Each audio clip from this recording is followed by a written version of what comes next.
अस्सलामुअलैकुम प्यारे बच्चों, मैं उम्मीद करती हूँ आप लोग बिल्कुल ठीक ठाक होंगे और इस सर्दी से खुद को महफूज रखने के लिए एहतियाती तदाबीर अपनाते होंगे।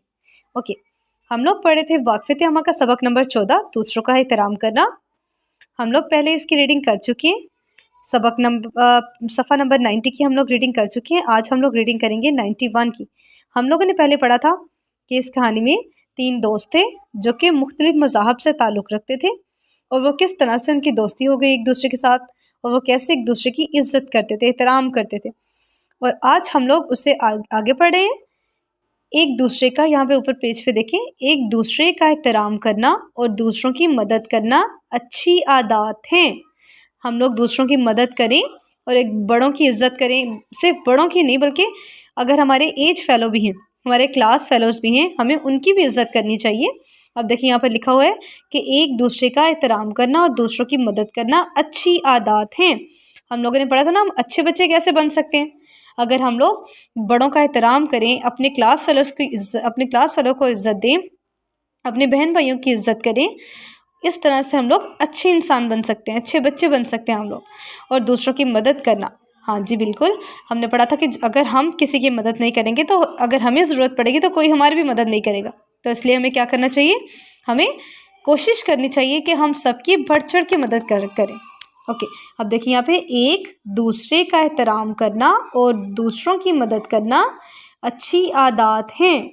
ये एक पॉइंट हो गए, पॉइंट नंबर 1। अब देखिए नेक्स्ट क्या है, बुजुर्गों की खिदमत करना। ये सब अच्छी आदत लिखी हुई है जिन्हें हमें अपनाना चाहिए। पहले हमने क्या पढ़ा, पहले हमने पढ़ा एक दूसरे का एहतराम करना और दूसरों की मदद करना अच्छी आदत है। उसके बाद हमने पढ़ा बुजुर्गों की खिदमत करना, ये भी अच्छी आदत होती है।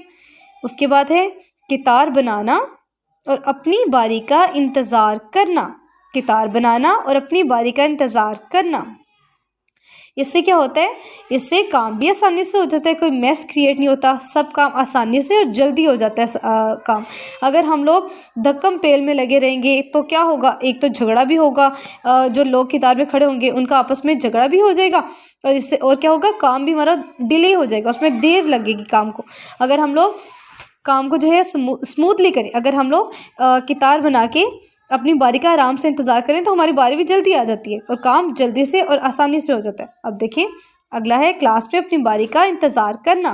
बिल्कुल, अगर आप टीचर्स जो हैं वो आपको पढ़ा रहे हो तो आपको कुछ पूछना हो या आप लोगों को डिस्कशन में पार्टिसिपेट करना हो, तो हमने पढ़ा है पहले भी कि हमें सब एक साथ, हम सबको शोर नहीं करना चाहिए। इस तरह शोर हो जाता है और टीचर को कुछ समझ में भी नहीं आता, सुनाई भी नहीं देता कि बच्चे क्या कह रहे हैं। सब एक साथ अगर जो है वो बात करना शुरू हो जाएंगे तो हमें क्या करना चाहिए, हमें सिर्फ हैंड रेस करना चाहिए और हमें बारी का इंतज़ार करना चाहिए। जब दूसरा हमारा क्लास फेलो अपनी बात कर चुका हो, अपना सवाल पूछ चुका हो, हमें उसके बाद जो है अपना सवाल पूछना चाहिए, अपनी बात कहनी चाहिए। अब देखिए आगे, सड़क पर अपनी बारी का इंतज़ार करना। हाँ जी बिल्कुल, जैसे हम कितार बना के अपनी बारी का इंतज़ार करते हैं, इस तरह हमें सड़क पे भी रोड क्रॉस करने के लिए अपनी बारी का इंतज़ार करना चाहिए, गाड़ियों को गुजरने देना चाहिए और हमें लाइट को देख के, गाड़ियों के फ़्लो को देख के हमें फिर रोड क्रॉस करना चाहिए। इस तरह क्या होगा कि हम लोग आसानी से रोड क्रॉस कर सकेंगे और ये हमारे लिए सेफ़ भी होगा, हमारे लिए महफूज भी होगा। ओके, आप लोगों ने इसकी रीडिंग पेज की अच्छी तरह से करनी है और आप लोग यहाँ पर डेट जो है वो लगा लेंगे, डेट डे, और इस पेज की रीडिंग करेंगे अच्छे से। ओके, बेस्ट ऑफ लक, अल्लाह हाफिज़।